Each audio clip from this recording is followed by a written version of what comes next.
Happy Friday, everybody. Welcome to another edition of Time Out Overtime on the Time Out Overtime YouTube channel, live and direct from the Frank Beck Chevrolet Studio Annex.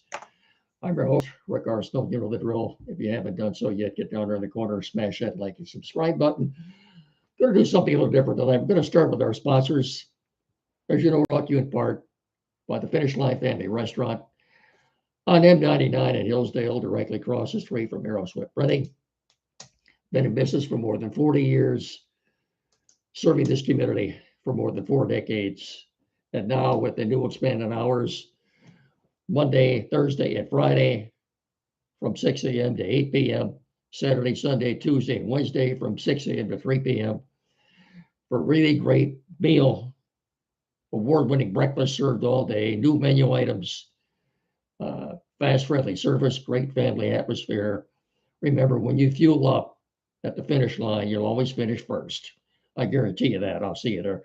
We're also brought to you in part by Frank Beck Chevrolet and M99 between Hillsdale and Jonesville. You know, start the new year out in drive with a new 2026 from Frank Beck Chevrolet. Now through February 2nd, well-qualified buyers could get a brand new 2026 Equinox for just 3.9% financing for 60 months. And you make no down payments for 90 days. Truck buyers, check out the 2026 Silverado 1500 light duty crew cab with TurboMax engine at just 1.9% APR and no down payments again for 90 days. And don't forget to ask about available bonus cash that can save you thousands of dollars. Thousands. You know, if you're looking to lease, there's no problem there either. Bex has the best lease arrangements available. For instance, a 2026 Colorado Trail Boss for as little as $349 a month for 24 months with just $1,659 due at signing. As always, see the dealer for complete financing details. So start the year and drive with a new 2026 from Frank Beck Chevrolet and M99 between Hillsdale and Jonesville and on the web at frankbeckchevy.com. Stop in there and experience the Frank Beck Chevrolet difference. We're also brought to you in part by Barrett Insurance on M99 between Hillsdale and Jonesville. That's barrettins.com. Barrett Insurance, protecting your dreams, 517-849-1000 on the corner of M99 at US 12 in Jonesville. 849-1000, 517-849-1000. That's barrettins.com. Barrett Insurance, protecting your dreams. All right. Mainly going to talk about the next 15 minutes, mainly the Tigers and this fiasco with the Tarik Skubal, arbitration. Joke, actually. And the Lions, it's some Lions news, but you know, let's get a couple of things out of the way here first, folks. College football last night, if you don't know by now, Miami beat Ole Miss. They will play either Oregon or Indiana in the national championship game at Hard Rock Stadium in Miami a week from Monday on the 19th.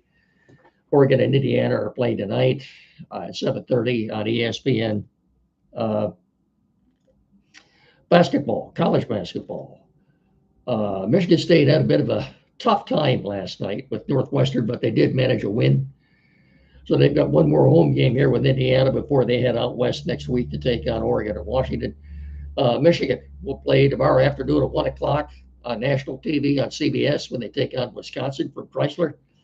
And that's their last game until they head out to the Northwest too to take on Oregon and Washington. They're still ranked number 2. I think the Spartans are ranked number 12. Hockey.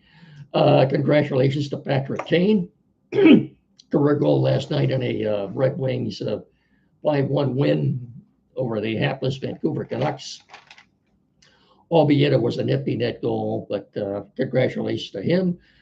He joins other Red Wings who have scored 500 goals. Gordie Howe, Dino Ciccarelli, Steve Yzerman, Pat Verbeek. No doubt Patrick Kane is a future NHL Hall of Famer. So congratulations to the Red Wings. They've got a couple of tough games coming up here against Montreal tomorrow night at Canadiens. They're tied with them right now for the top spot in the Atlantic Division. And then they take on Carolina Hurricane after that. I think that's Monday night. Anyway, 50, 55 points. I think there's 57 points right now. Anyway, uh, they're tied with Montreal right now. And kudos to John McClellan. Wings were having trouble scoring goals. He made a few line changes, and now they've scored 10 goals in their last two games. For good, McClellan, I think if he'd have been the coach for last year, head coach from the start of the season, they would have made the playoffs. And good coach. And like I said, when things aren't going right, he makes changes. It's worked so far. Like I said, 10 goals in the last two games. So uh, Pistons at 28-9 will host the LA Clippers tomorrow night at Little Caesars. Kind of a revenge game, if you will. As you recall, they lost to them a couple of weeks ago out in LA when Kawhi Leonard rang up 55 points on them. They had no answer for him. Hopefully they will tomorrow night. But Wings on a pace. Wings. The Pistons are on a pace to win more than 60 games this year. Can they keep it up? Do they have to do anything at the trade deadline, which is on February 5th? I don't know. I don't think they do. Really? No, I don't think so. Quality PC, downtown Hillsdale. The only place to go around here for tech services. 517-610-5372, 37 Walton Street, directly across the street from Fat Jack's Automotive. Get in there and see Tim Lindley or one of his staff members, more than capable of resolving any technical issue you may have. Computers never used, flat screen TV, mounting, programming set up, perhaps you're changing internet providers you need to have installed, printers never used, anything at all. Get in there and see them. We are so fortunate to have that in our area. As I said, 517-610-5372. I should know that by heart by now. Or get in there and see them at 37 Walton Street. Tell them me and Mickey sent you. Thank you very much. Lions. As you know by now, Brad Holmes spoke yesterday. What you can take from what he had to say. Takeaways, impressions after he spoke. David Montgomery, the way it was almost, he was asked about David Montgomery yesterday. It was almost as if he was saying goodbye to an old friend. David Montgomery will not be back next year. He will be traded. He still has a couple of years left on that extension he signed, I believe. Look, halfway through the season last year, he was relegated to a backup. I think everybody knows that. Guy wants more touches, and you can't blame him for that. You show him on the sidelines with his helmet on, he looked like a lost soul over there. Nobody around him. No, obviously he wasn't happy. To his credit, he didn't really say a whole lot about it, but I think David Montgomery has played his last football in Detroit. In the draft, free agency, he was asked if he would be more aggressive this year than normal. Who asked him that? Bob Winowski of the Detroit News. He asked Winowski to define aggressive.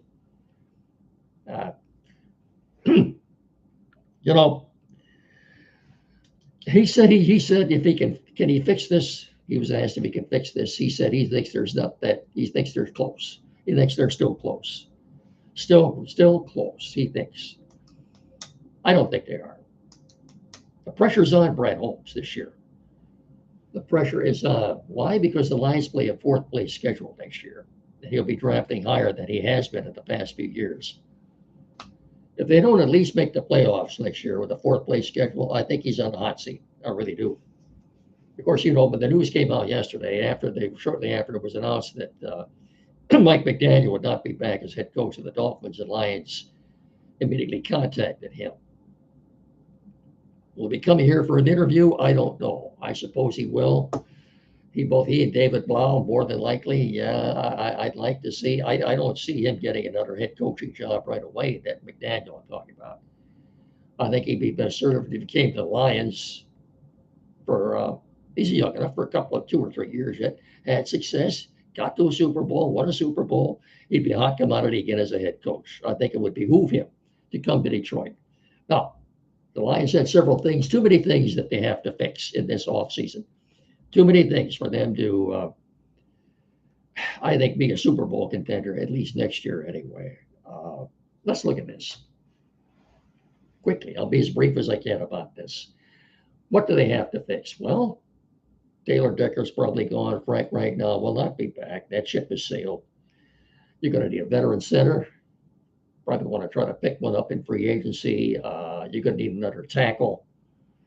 You're going to need another running back to replace David Montgomery. I suppose you could get one in the fourth or fifth round. You'll be a backup. You'll be a backup to Jameer Gibbs. Okay? On defense, if they don't re-sign El-Quadin Muhammad, and by the way, he had 11 and a half sacks. Hutch had 14 and a half, so together they had 26. You look around the league, I think the general consensus is that the Texans have the best edge duo in the league with Will Anderson and Danielle Hunter. So combined, those two had 27 sacks. Hutchinson and Quadin Muhammad had 26. The problem is that there were too many games that didn't show up on the stat sheet at all. Both El-Quadin Muhammad and Hutchinson. Anyway, if they don't sign El-Quadin Muhammad, they're going to need another edge. Alex Anzalone's gone. They're going to need to replace him at linebacker. You need another safety. You're probably going to need another corner because right now I'm calling Terrion Arnold a bust. He hasn't done anything. Nothing. And I said, and Brad Holmes is under a lot of pressure. If he thinks he can fix this thing in 1 year and he thinks they're close, I've heard a couple of reporters say they thought he was delusional. Wouldn't quite go that far. Would not really. Anyway, I have more to say about the Lions as things progress next week. To the Tigers now. Arbitration time for Tarik Skubal. I'll be as brief as I can about this. We'll talk more about it tomorrow morning with Andy. It's a 3-judge panel. The Tigers offered him $19 million for this coming season. $19 million for a pitcher that has won the Cy Young Award the last 2 years. It's kind of a slap in the face or telling him a mid-finger salute. Okay, Tarik, you're not going to sign with us? Here's the middle finger for you, mid-finger salute. F you, Tarik, and your agent, both of you. I don't know what the Tigers are doing. Anyway, Scott Boras put in his request for $32 million, which is $1 million more than what a couple of years ago that they requested for Juan Soto. So this was a record-setting request in arbitration. I don't know when the decision has to be made on that, but if you split the difference, that comes out to about what, 25.5 million, I think. I honestly, folks, I don't know what the Tigers are doing. I don't know. They're very quiet. It's crickets. You never hear anything from them at all. John Heyman, MLB Network, and a baseball writer for the New York Post, had an article yesterday. He said that the Yankees put in a call to the Tigers to inquire about Tarik Skubal. And they said that apparently in return, the Tigers wanted maybe half the team. Unreasonable. I don't think Scott Harris is that naive to think that when he makes an offer counter offer like that it's going to be accepted. So apparently they're in no hurry to trade Tarik Skubal. If indeed he's going to be traded at all, I don't think he will be. You're not going to sign him, then you're not going to trade him. What are you doing? Now, look, Vegas has made the Tigers the favorites to win the NFC. Too much going on right now to win the American League Central this coming season. Keep in mind, this is going to be the last full season of baseball for a couple of years. Next year's lockout, I don't expect that to be settled maybe in June, July. There won't be a full season of baseball in 2027. But where Tarik Skubal is right now, you go back to last year's Game 5 against Seattle, when Carpenter's home run put them up 2-1, and he refused to go back out for the 7th inning, having made 99 pitches. Tell you what, if they don't trade him, and if you're a Tiger fan, you better hope they do. But if they don't, you don't expect him to go any more than 5 or 6 innings in any start this year. Nah, I really don't. We'll talk more about this in the morning with Time Out with Andy on WCSR 92.1 FM from 9 to 10. Give us a listen if you would, please, then. That's it. We're all off to the weekend right now. So have yourselves a good weekend. And like I said, give us a listen tomorrow morning from 9 to 10 here locally at WCSR. So until Monday, have a happy, safe weekend. Remember, please treat each other with respect. Talk to you again on the morning with Andy, folks. So until then, I'll simply bid you all a very pleasant good evening. Thank you for listening and watching.